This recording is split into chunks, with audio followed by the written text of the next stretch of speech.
Hello, maton ma pes ma wiya ka nuar doti bi pamali gwana diala kona biya jawra biya LinkedIn ba barar ka gwa dung tide me ko jente ka tito de goro biya te ka LinkedIn ne tina wi mon keliu lagon walla ka chanka jandara wuda kel ka payen di pa ron ba da wuda jandara wuda di te ka te sharo dia la ne pa na ka chanka jandara wa manini walle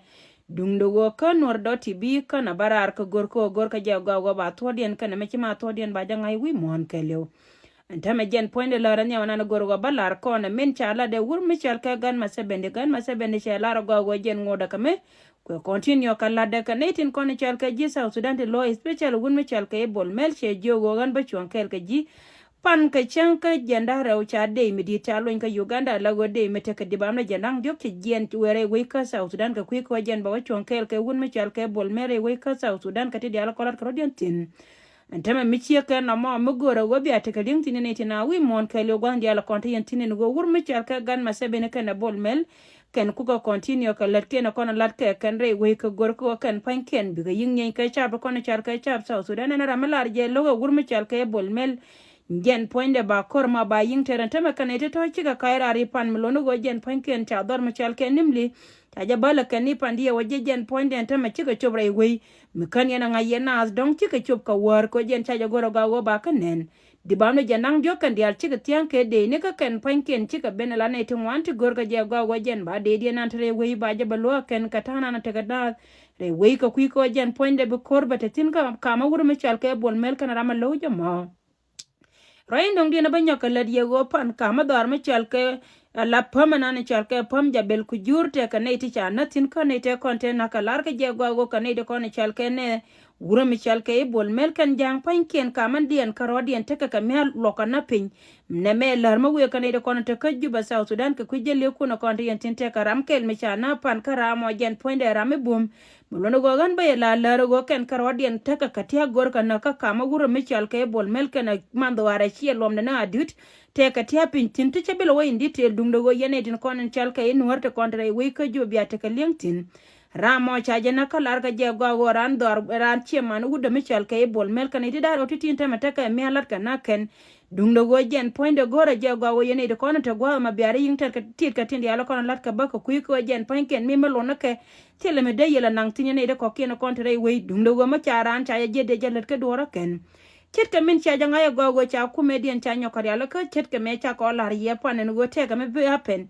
gen che ton go gen cha comedian cha nyokamari ala jaga kari ala na cha ala ku me kan ne de ko ne chal ke no herte ko ne te kel ka tan ken wana ken jeglo iken mulo go ntama joje go ka madien karodian kan ne de ko ne te kwitin ko na ka nuaratin ko ne te dor che ne de ko ne chal ke nuarte la cha bi special ga te ko ne te kana ser kan ne tin ko ne te dor ma chal ka pan ga were dur nuara ko ken kan pan ken tama la go biga te kadia kan ne ken ko ne kwala lo kan na nuara ken ba kwa yela la lar yando na da ko ken go yena biya te yil na biya goro go yenda yena gor en go biya ko lo ka ne kun ken tiga ne kun ken pan ken ti kan ken go ken charo ne le ma baton go biya te kono te pin biya kan ko ken biga to ba kula la ya go go yena din kono na kan ne won kamedera kan la go de le ba gorba ki de goro wo de chonkel kana go ye du kuno kono jel ke yenta me na me ja gorgo ber hinan tan katana na nan kan je ne de kono chal ka ji South Sudan yan kan karodian kan de kono chal ka ji kuikel bete ka kwaktu ngane ber wal ka yene be we rulian kwaktu kono wal ka jikena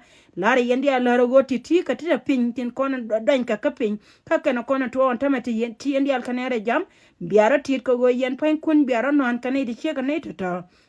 no mo ja tina tema ja te log na la wa bara da bane kanete dia la ko na go ko jere do kan tema chara ba win katan la wo jen che ba kan te dia la kon te lat ke kan ka dia ko de to kan pan ken chi kan ko ne che benial ka kui ka me chi ko wona bira ma gor je go baro ti ka mu changa ba hira be yin ti dung do go chi me gor ne tin dia la ko na tele me gor ka kan re ka me chi ka wona ko la ye la ngot kan na pentin en go ngot kan man pale kan na wa chware je goro go bia ngon man pale ja ko jen point de betere brabe bitun man pale ba kula wa ka gor ko jen point de tun man pale de kula ngot ba lar yendi ala rogoti ndi ala kolar koren gwada mo cha ma cha ja dob dum go kan to la kan ne dob gwada ba dob tino yene tin kono to gwada mo guini yen ka wangdun ka wamede ro deriet ke ken pankien ba dere ja ko yen pankun jen point tele me de yela nang tin men balar ya go ba go tiede tin ndi ala kono gor yen ka ko ngene go jur michel ken inne to ken te ka michel ke kon coach chet ka meda na cha kon to gar ke leda na chi to ko ron chi wo jo meda te me chi de to mi ana nen kon di ala go chere we che de che de ja chon ka kon ko dien ko ngai ka je go ka ken ne to ken pan ken jaro dien kap chon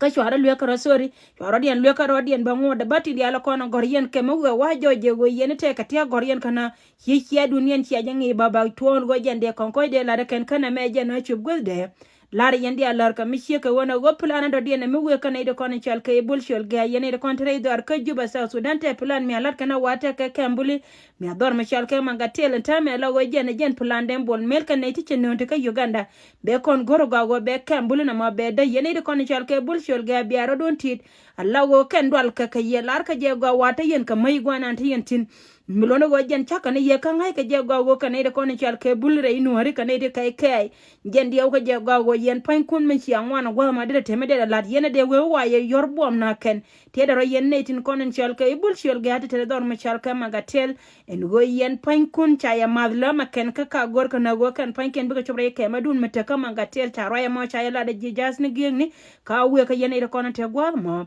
ci korche nyenyen wala ka chanka welkel ka changa janara wida kel ka pa ndi panere do arma charka greta pan gaga lago jen ja kor dungdo go man ma charka ta ma tel ma balar yetina go an go jen poinde charo da yet kuindien men balar ye go kor nyenya kama de men bor kana jen de kuma de sel fakir ma yadit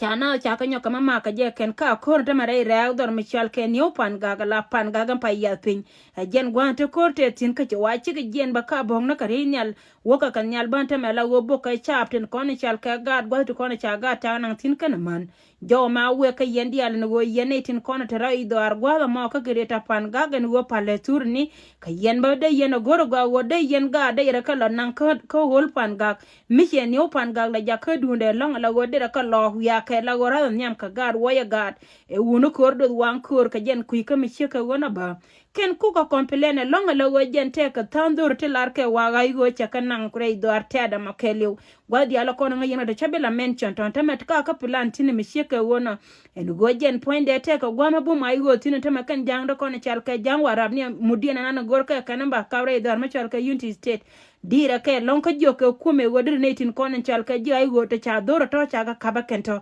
re doro tin kono chal ka re doro tet tin kono chi ka bom tin kan dir ko bo kariya nyale ko ken panken cha jokyen cha de lo go ken ne menta me penda kan yen gwana na te ka tin ba ka lor mo go ka yene de kono chal ka ji ay go gwana di ala konte yen tin chi yene no kono chal ka ide mbor gwana na chi akabo ko wote le ay go mi akor malalar ka jete la ay go ma ko mi akora bara ying lar ka gwade ko kora me menana ko gatina selfa kirma ya dilar jagi kora igo ka ga igo ponde la wayana jama chet ka men joy ka je ken gone dialo kono te tinta re ka juba sa Sudan jen gwante ga igo tina na mo ne tin dialo kono nyin ka na pinkin kan dial te la ran ga igo miatin ka ne tin kono kwa le chole chap ko kuiko ken gan karodien ko naga ka bange kuma selfa kirma ya dit jo me jena no goro go balar ye go jen chaje lar go ate ka go tia bum yentina kan go ton tama ka plan go gor ka jo go jen bay yingbo kan ka je ka jen ku ka machie ka wona ike go jen ne chige chi ablo lo we chang tar cheng dorien ka wara ba we dor machal ke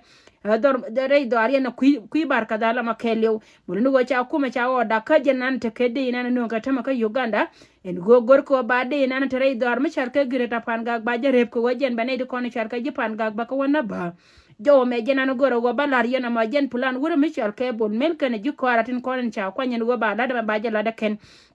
lema yendi ala go yen pankun chwara jaggu chie ko me lat ke ngwa ma yimi dum tir kana na to plan jatin dum do go kana tin kono lat ke mi chie ke na me tama jen nana ko la ne la go kam ga ka bom ko gor ko ken panken bi ko continue ka lat ken ba